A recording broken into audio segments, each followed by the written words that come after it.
समय की बात है। ऋतुपुर नाम के नगर में एक साधु महात्मा रहते थे। वो प्रतिदिन नदी में स्नान करते, मंदिर जाते और सत्संग करते।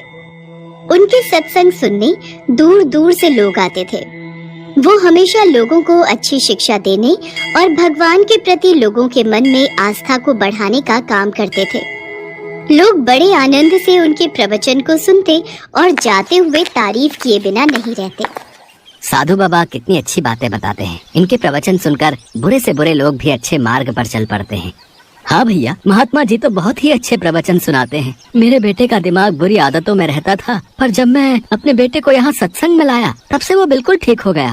साधु बाबा की बातों का ही असर था कि लोग दूर दूर से उनके प्रवचन सुनने आते और इच्छानुसार भेंट स्वरूप दक्षिणा उन्हें देते। उसी नगर में चमेली नाम की एक वैश्या रहती थी। वो गलत काम करती थी, पर साथ ही साथ वो भगवान में भी पूरी श्रद्धा रखती थी। इसलिए वो सुबह सवेरे नहाकर भगवान की पूजा करती और उसके पश्चात अपने गलत काम में लग जाती। अपने इसी गलत धंधे की वजह से वो पूरे नगर में बदनाम थी। एक बार जिस मंदिर में महात्मा जी गए हुए थे, चमेली भी उसी मंदिर में आई और वो मंदिर में प्रणाम करने के बाद महात्मा के पैर भी छूने लगी। तब मंदिर के पुजारी ने कहा, तुम साधु बाबा के पैर नहीं छू सकती, तुम्हारे छूने से वो अपवित्र हो जाएंगे। आप ऐसा क्यों कह रहे हैं पुजारी जी? ये औरत गलत धंधा करती है बाबा, ये पापिन है पापिन। पर तुम्हें देखकर तो लगता है कि तुम भगवान में बहुत आस्था रखने वाली हो। तुम कल सुबह मेरी कुटिया में सत्संग सुनने के लिए आना। ठीक है बाबा, मैं जरूर आऊंगी। अगले दिन चमेली बाबा का सत्संग सुनने के लिए उनकी कुटिया में गई। उसने बाबा का पूरा सत्संग सुना। सारी संगत सत्संग सुनने के बाद वहाँ से चली गई, लेकिन चमेली वहीं बैठी रही। सबके जाने के बाद उसने साधु बाबा को प्रणाम किया। साधु बाबा चमेली से बोले, बेटी, तुम जो गलत काम करती हो उसे छोड़ दो, क्योंकि अगर तुम पाप कर्म करती रही तो मृत्यु के पश्चात नरक भोगना पड़ेगा। लेकिन बाबा, अगर मैंने ये काम छोड़ दिया तो मैं क्या करूँगी? खाऊंगी कहाँ से? अपना गुजारा कैसे करूँगी? ईश्वर पर भरोसा रखो बेटी, वो तुम्हें कोई न कोई रास्ता जरूर दिखाएंगे।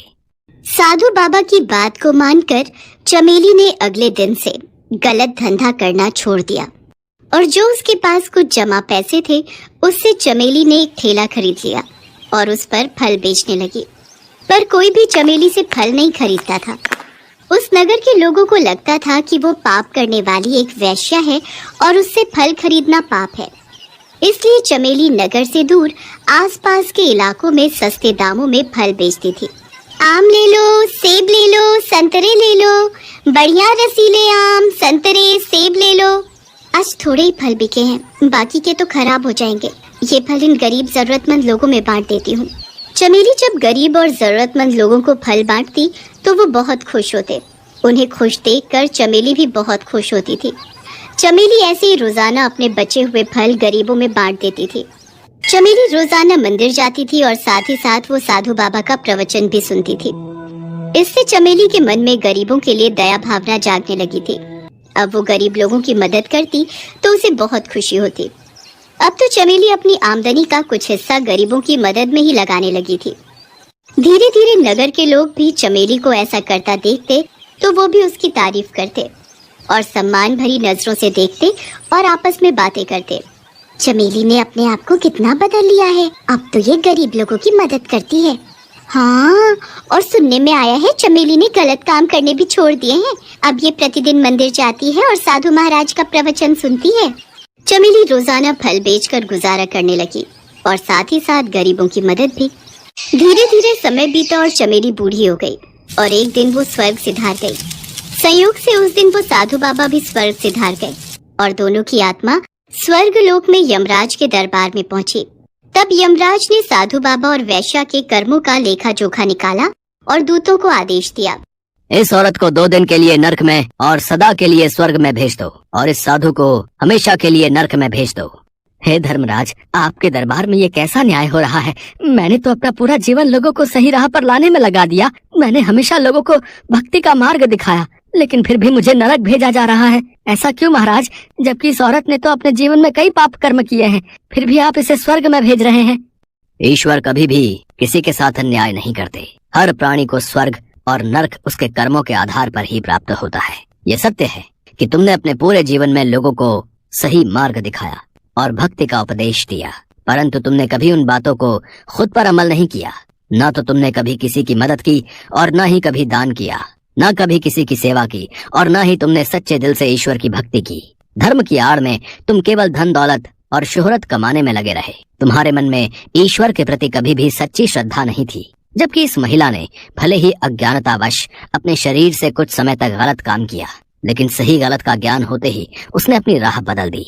इस औरत ने गरीब और जरूरतमंद लोगों की बहुत मदद की, अपने सामर्थ्य के अनुसार खूब दान पुण्य भी किए और सच्चे मन से ईश्वर की भक्ति भी की। इसके द्वारा किए गए पुण्य कार्य पाप पर भारी पड़ गए, इसलिए इसे सिर्फ 2 दिन के लिए ही नरक और फिर सदा के लिए स्वर्ग की प्राप्ति हुई।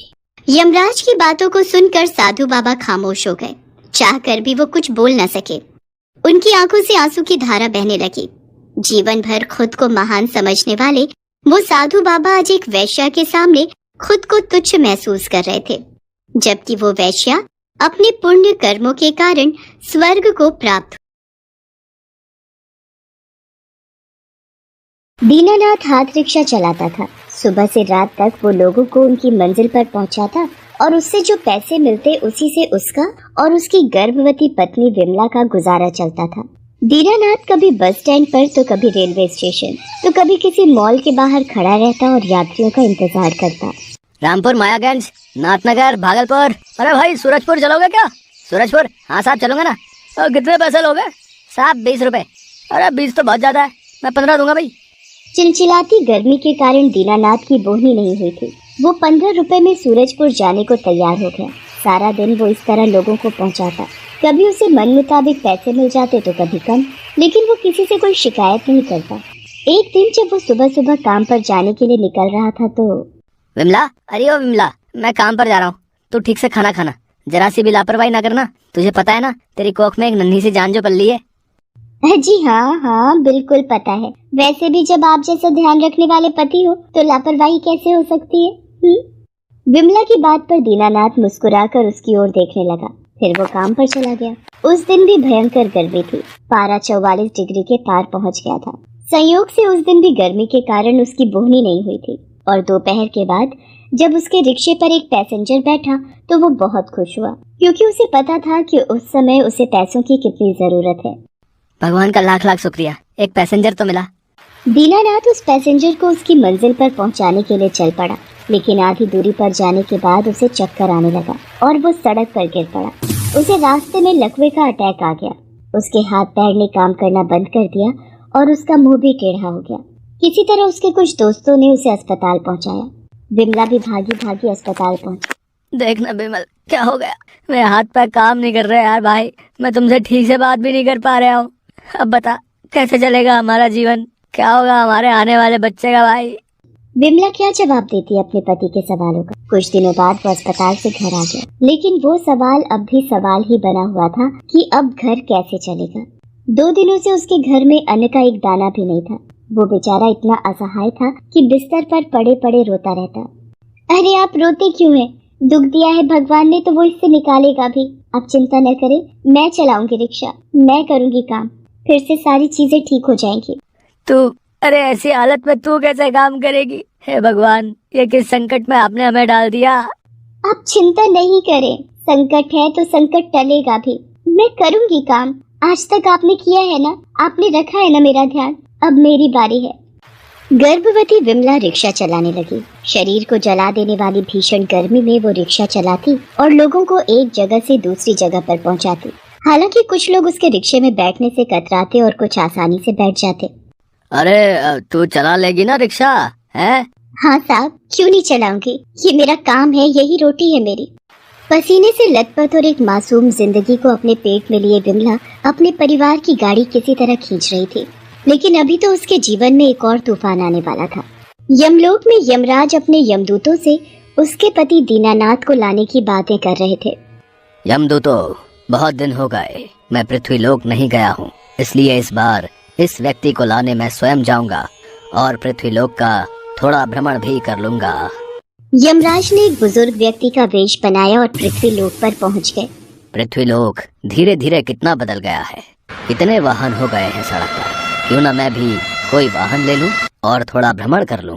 तभी यमराज की नजर विमला पर गई, जो रिक्शे के पास खड़ी होकर यात्रियों को बुला रही थी। रामपुर, मायागंज, नाथनगर, भागलपुर। देखो, हम इस शहर में नए हैं तो हमें यहाँ के इलाके का पता नहीं है।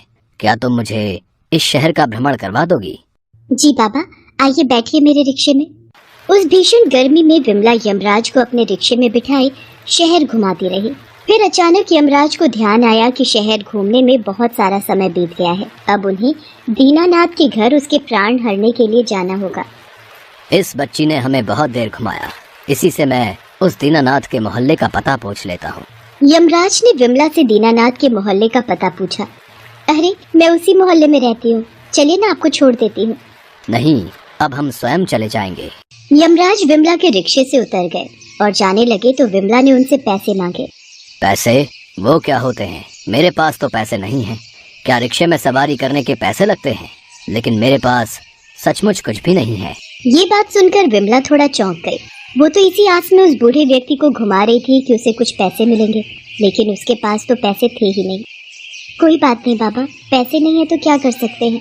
आप कहिए तो मैं पते तक आपको छोड़ दूं जहां आपको जाना है। अरे नहीं नहीं, मैंने कहा ना, मैं स्वयं चला जाऊंगा। तुम्हारा बहुत बहुत धन्यवाद। यमराज पैदल ही दीनानाथ के मोहल्ले की ओर निकल पड़े। वो चलते रहे, लेकिन उन्हें दीनानाथ का घर नहीं दिखा। गर्मी के कारण उन्हें प्यास भी बहुत लग रही थी। उनका गला सूखा जा रहा था। ओह, कितनी प्यास लग रही है, मेरा गला सूखा जा रहा है। तभी उनकी नजर एक पानी की बोतल बेचने वाले पर गई। उनका मन पानी पीने का कर रहा था, लेकिन उनके पास तो पानी खरीदने के लिए पैसे ही नहीं थे। तभी उन्हें विमला फिर से दिखाई दी, जो उसी तरफ रिक्शा लेकर आ रही थी। उस परेशान बूढ़े व्यक्ति को फिर से देखकर विमला उसके पास गई और कहा, क्या हुआ बाबा, क्या आप उस पते तक नहीं पहुंच पाए?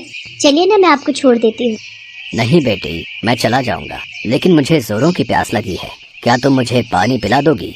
क्योंकि मेरे पास तो पैसे नहीं हैं। अरे क्यों नहीं। विमला की कमाई उस दिन सिर्फ 12 रुपए ही हुई थी। उसने उन 12 रुपयों से पानी की बोतल खरीदकर यमराज के वेश में उस बूढ़े आदमी को दे दी। यमराज विमला के प्रेम और दया से भरे हृदय को देखकर बहुत खुश हुए और कहा, बेटी, तुम्हारा दिल दया से भरा हुआ है। मेरे पास रुपए तो नहीं है, लेकिन आशीर्वाद है। मैं तुम्हें सदा सुहागिन रहने का आशीर्वाद देता हूँ। उसके बाद यमराज दीनानाथ के घर उसके प्राण हरने के लिए पहुँच गए, और जैसे ही वो उसके प्राण हरने लगे तो विमला वहाँ आ गई। उन्होंने उस बूढ़े इंसान को यमराज के वेश में देखा तो, बाबा आप कौन हैं और ये क्या कर रहे हैं आप? मैं यमराज हूँ बेटी, इसके प्राण हरने आया हूँ। ये आप क्या कह रहे हैं बाबा? अभी अभी आपने मुझे सदा सुहागन रहने का आशीर्वाद दिया और अभी मेरे पति को मार रहे हैं आप? ये तुम्हारे पति हैं? हाँ बाबा। यमराज ने अपनी आंखें बंद की तो उन्हें सारी सच्चाई का पता लग गया। यमराज धर्म संकट में फंस चुके थे।